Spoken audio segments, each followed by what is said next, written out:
Hi guys, स्वागत है एक बार फिर से ब्रेन टॉप एकेडमी में। मॉडल सेट 1 का हम 30 तक क्वेश्चन करवा दिए थे, 31 से करवा रहे हैं, ठीक है ना। थोड़ा जरूरी काम रहने के कारण बीच में वीडियो नहीं बन पाया था, ठीक है। और वीडियो कोशिश करेंगे कि डेली थोड़ा डाल दे, ठीक है ना। तो देखते हैं आज कितना क्वेश्चन होता है। क्वेश्चन नंबर 31 देखिए, कहता है कि प्राथमिक कृषि साख समिति कृषकों को किस प्रकार का ऋण प्रदान करती है। प्राथमिक कृषि समझ में आ रहा है ना, इस लाइन को पकड़िएगा। देखिए, कृषि जो होता है इसमें कई प्रकार के ऋण दिया जाता है, अल्पकालीन भी दिया जाता है और मध्यकालीन भी दिया जाता है, ठीक है ना। लेकिन बात इसमें यहाँ पर जो है, देखिएगा कि इसमें तो सब दिया हुआ है, लेकिन यहाँ पर दिया हुआ है प्राथमिक कृषि। तो प्राथमिक कृषि ना अल्पकालीन ऋण देता है, ठीक है ना। इसका आंसर क्या हो जाएगा? अल्पकालीन। समझ में आ रहा है ना। ठीक है, अगला क्वेश्चन पर चलिए। जवाहर रोजगार योजना, जवाहर रोजगार योजना किस वर्ष प्रारंभ हुई? इसका आंसर ये होगा। और इसका जवाहर रोजगार योजना किस वर्ष प्रारंभ हुई? ये 1989 को। याद रखेंगे, ऐसे रहता है कहीं कहीं पे 1 अप्रैल 1989, ठीक है ना। डेट नहीं माना जाता, इसमें याद रखिए 1989 को, ठीक है। मनरेगा में एक वर्ष में कितने दिन का रोजगार? देखिए यहाँ पर इस लाइन को पकड़िए। मनरेगा क्या है? मनरेगा में एक वर्ष मतलब कहे तो 12 महीना। याद रखेंगे, एक वर्ष कहे तो 12 महीना, मतलब 12 महीना में कितने दिन का रोजगार देने की गारंटी दी जाती है। गारंटी होना चाहिए, है ना। कितने दिनों की? 100 दिनों की। लेकिन एक बात याद रखिएगा कि कभी कभी ना मनरेगा में जैसे में क्वेश्चन रहता है, तो इसमें क्वेश्चन शायद आगे आएगा मॉडल सेट में, ठीक है ना, कि 100 का तो गारंटी देता है। लेकिन एक बात सोचिए आप भी कि मनरेगा में अगर आप किसी को अगर देता है, मतलब कि जो 100 दिन का गारंटी है इसमें, तो कोई तो बीच मानी होगा ना, एक आदमी बीच में। मैं यहाँ पर लिख देता हूँ बीच, बिचौलिया। बिचौलिया कहने का मतलब वो आदमी जो टेंडर लेता हो कि हम 100 आदमी से काम करवाएंगे। जैसे में रोड बन रहा है तो उसमें कोई आदमी कहता होगा कि हमको ना 5 करोड़ रुपया दीजिए, हम रोड बनवा देते हैं। और रोड बनेगा मान लीजिए 2.5 करोड़ में, और 2.5 करोड़ रुपया तो घपला कर दिया, है ना।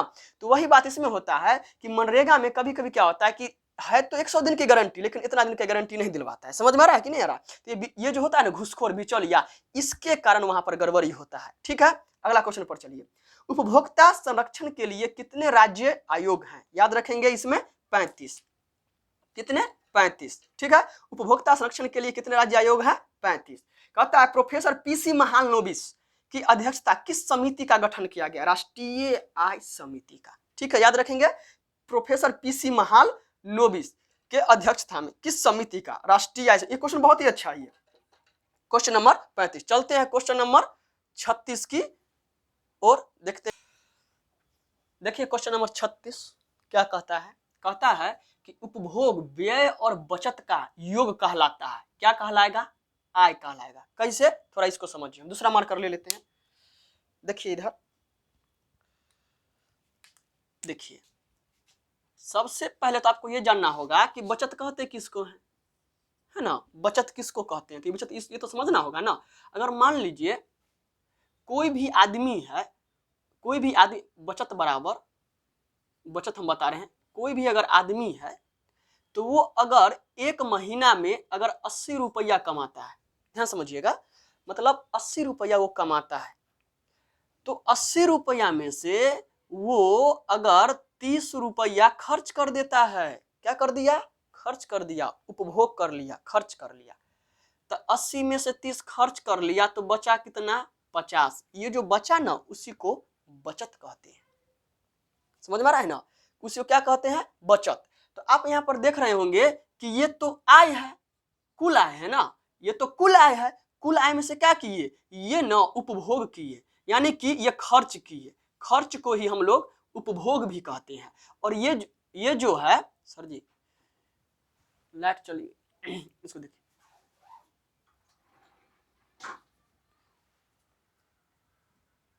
अस्सी में से 30 क्या हो गया? खर्च हो गया। कितना खर्च हो गया? 30। और इसमें बचा कितना? 50। तो बताइए ये बचत हुआ ना। ये क्या हो गया? बचत। यानी कि आप क्या देख रहे हैं कि इसमें देखिएगा गौर से कि वह कमाता है 80 रुपया पर मंथ, लेकिन 80 में से 30 रुपया क्या कर दिया? खर्च कर दिया। बचाया कितना? 50। तो जो बचाया उसे बचत, जो खर्च किया उसे खर्च। खर्च को हम लोग व्यय भी बोलते हैं, उपभोग भी बोलते हैं। मैं यहाँ पर लिख देता हूं, इसी को व्यय कहा जाता है। या उपभोग भी कहा जाता है। आप देखिए अब यहाँ पर बचत, बचत में क्या देखिए आप, ये कुल आय है, खर्च और बचत, खर्च और बचत को जोड़ देंगे, खर्च और बचत को जोड़ देंगे तो कुल आय हो जाएगा, क्या आ जाएगा, कुल आय आ जाएगा। तो आपको समझ में आ गया होगा कि अच्छा अगर आय को लाना है ना तो उपभोग व्यय, देखिए तो यहाँ पर उपभोग व्यय, व्यय और बचत को योग मतलब क्या करना होगा, जोड़ना होगा। तब 50 और 30 80 आ जाएगा, कोई दिक्कत नहीं, समझ में आ रहा होगा। देखिए इधर तो इसमें बचत में समझ गए होंगे, बचत ये समझ गए होंगे। चलिए ठीक है, अगला क्वेश्चन देखिए।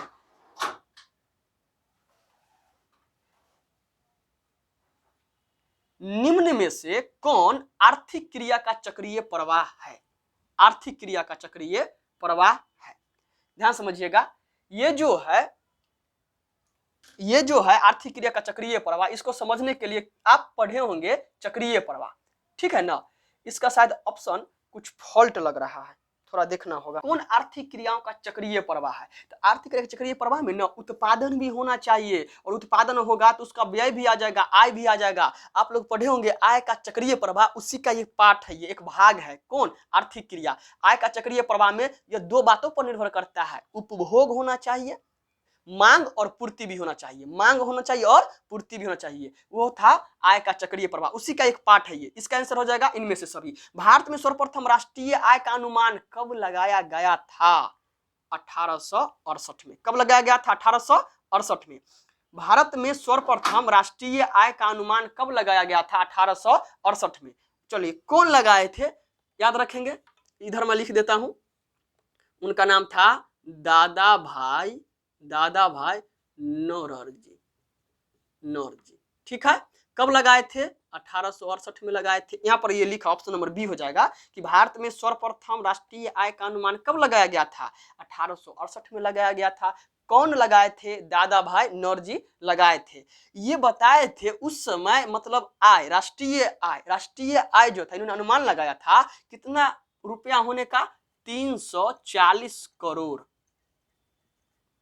ये राष्ट्रीय आय का अनुमान लगाए थे, समझ में आ रहा है ना, 340 करोड़ रुपया होने का अनुमान लगाए थे। कौन, देखिए समझिएगा, यहाँ पर भारत में सर्वप्रथम राष्ट्रीय आय का अनुमान कब लगाया गया था, ईस्वी पूछा तो 1868। किसने लगाया था, दादा भाई नौरोजी। कितने रुपए होने का था, 340 करोड़। ये नहीं भी पूछ सकता, लेकिन ये याद रखेंगे, दादा भाई नौरोजी। निम्न में कौन सहकारिता का मूलभूत तत्व नहीं है, मूलभूत अनिवार्य सदस्यता। आपको याद होगा, आप पढ़े होंगे तो कि सहकारिता ठीक ना जीविका के जैसे है, जीविका जिसको हम लोग समूह कहते हैं। समूह में क्या होता है कि कोई भी आदमी अपने इच्छा अनुसार से जुड़ते हैं, है ना। कुछ आदमी अपनी इच्छा अनुसार से जुड़ते हैं और अपने मतलब छोटी छोटी मतलब की आवश्यकताओं की पूर्ति के लिए समूह पर आश्रित रहते हैं। उसी प्रकार सहकारिता होता है, इसमें भी लोग अपने इच्छा से जुड़ते हैं, किसी को जबरदस्ती जोड़ा नहीं जाता है, ठीक है ना। तो जो इसके सदस्य होंगे मूलभूत तत्व नहीं है, कौन, अनिवार्य सदस्यता, जो इनके सदस्य नहीं होंगे। ऑप्शन नंबर क्या हो जाएगा, ए। देखिए अगला क्वेश्चन नंबर 40। इनमें से कौन गैर आर्थिक संरचना है, गैर आर्थिक संरचना, वित्त, ऊर्जा, स्वास्थ्य, संचार। इसका आंसर हो जाएगा स्वास्थ्य। समझिएगा ध्यान से, इनमें से कौन गैर आर्थिक संरचना। ऐसे भी आपको समझ में आ रहा होगा कि संचार, ऊर्जा, वित्त ये सब काफी मिलता जुलता है, लेकिन स्वास्थ्य नहीं मिलता जुलता है ना। समझ में ना, गैर आर्थिक संरचना यानी कि ये आर्थिक पर नहीं है, गैर आर्थिक। क्या हो जाएगा इसका आंसर, स्वास्थ्य हो जाएगा। और ये वित्त भी इसके अंतर्गत आएगा, ऊर्जा भी आएगा, संचार भी आएगा। याद रखेंगे कभी कभी कि ऑप्शन इसमें से एक दे देगा, वित्त दे देगा, मान लीजिए ऊर्जा ही दे देगा, ठीक है। तो अगर आपको ऐसा दे देगा क्वेश्चन, तो वहां पर जो है कोई एक देगा, तो वहां पर पूछेगा इनमें से कौन आर्थिक संरचना है, गैर आर्थिक नहीं लगाएगा। समझ में आ रहा ना, ये थोड़ा सा याद रखने की बात है। चलते हैं, ठीक है, देखते हैं अगला क्वेश्चन नंबर 41। देखिए क्वेश्चन नंबर 41, संविधान का 74वां संशोधन संबंधित है, किससे संबंधित है, क्वेश्चन ये पूछ रहा है। पंचायती राज व्यवस्था से, नगरीय शासन व्यवस्था से, राज्य स्तरीय शासन व्यवस्था से, राष्ट्र स्तरीय शासन व्यवस्था से। इसका आंसर हो जाएगा नगरीय शासन व्यवस्था से।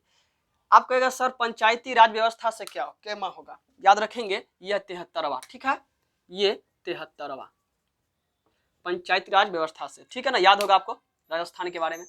पंचायती राज व्यवस्था 73वां और 74वां यहाँ पर दिया हुआ है नगरीय शासन व्यवस्था से। देखिए अगला क्वेश्चन, बिहार में एक नगर में अधिकतम कितने वार्ड हो सकते हैं? अधिकतम, अधिकतम पूछ रहा है ना, तो आप याद रखेंगे इसमें कि 3, 1, 2 और ये 3।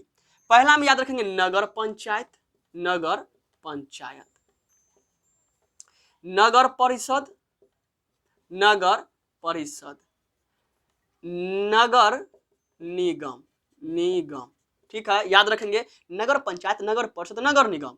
इसमें अगर वार्ड की अगर बात किया जाए तो इसमें नगर पंचायत में वार्ड होता है 10 से 25, इसमें होता है 25 से 45, इसमें होता है 45 से 75। ठीक है, याद रखेंगे क्वेश्चन वहां पर जो दिया हुआ है उसके अनुसार से यहाँ पर। तो सबसे अगर नीचे की अगर बात कर लिया जाए तो इसमें सबसे नीचे की अगर बात कर लिया जाए तो कौन है? नगर पंचायत होगा। ठीक है, कितना होगा? नगर पंचायत होगा। देखिए नगर पंचायत सबसे नीचे होता है। अगर कोई गांव है वहां पर अगर मुखिया बनता है तो नगर पंचायत, नगर परिषद या नगर निगम में मुखिया वहां पर नहीं होता है। वहां पर जो भी कार्यभार होता है ना वो नगर पंचायत में वार्ड के सदस्यों द्वारा इसको पूरा किया जाता है। तो नगर पंचायत नीचे होता है, उससे थोड़ा ऊपर हो जाता है पद नगर परिषद, उससे थोड़ा ऊपर हो जाएगा नगर निगम। ठीक है ना, तो नगर पंचायत में कम से कम वार्ड 10 गो और अधिकतम 25 गो, नगर परिषद में कम से कम वार्ड 25 गो, अधिकतम 45 गो, नगर निगम में कम से कम वार्ड 45 गो और अधिकतम 75 गो। अब आइए क्वेश्चन पर, देखिए तो इधर बिहार में एक नगर, देखिए नगर आप कहेगा सर यहाँ पर तो नहीं दिया हुआ है नगर पंचायत, नगर परिषद, नगर निगम। अरे नगर दिया हुआ है ना, देखो ना ये नगर दिया हुआ है ना, तो नगर ये इसी के तो तीनों के आगे तो लगता है नगर पंचायत, नगर परिषद, नगर निगम। देखिए मैं अधिकतम कितने वार्ड हो सकते हैं, मैं अधिकतम ये नहीं कहा है इस क्वेश्चन में कि नगर पंचायत में अधिकतम कितने वार्ड होंगे, नगर परिषद में अधिकतम कितने वार्ड होंगे, नगर निगम में अधिकतम कितने वार्ड होंगे, ये तो नहीं कह रहा। ये कहता है नगर में, बिहार में एक नगर में अधिकतम कितने वार्ड हो सकते हैं, तो अधिकतम कहेगा तो 75 मारेंगे। देखिए यहां पर मैं टिक लगा रहा हूं। अगर कहेगा कि सबसे कम, तो कम कहेगा तो याद रखिएगा 10, कम तो 10 और अधिकतम तो 75।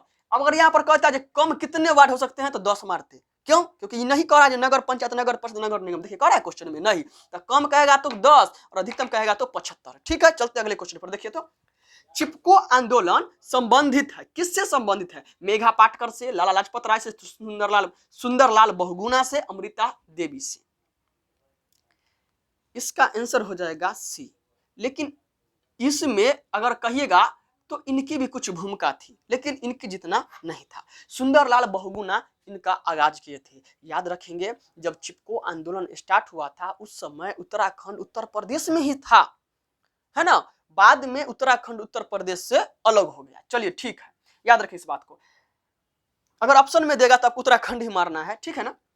44 नंबर क्वेश्चन देखिए, नेपाल में सप्तदलीय गठबंधन क्यों किया गया? सप्तदलीय गठबंधन है ना, लोकतंत्र की स्थापना हेतु, लोकतंत्र की स्थापना हेतु। आपको पता होगा कि ये सप्तदलीय गठबंधन जो किया गया था उस समय नेपाल में जो था राजा का शासन चलते हुए आ रहा था। हम लोग हमारे देश में होता है ना राष्ट्रपति मेन, उस वैसा ही नेपाल में मेन जो आदमी होता है वह कौन होता है? राजा ही वहां का होता था। अब नहीं है, अब तो वहां पर लोकतंत्र की स्थापना हो गई।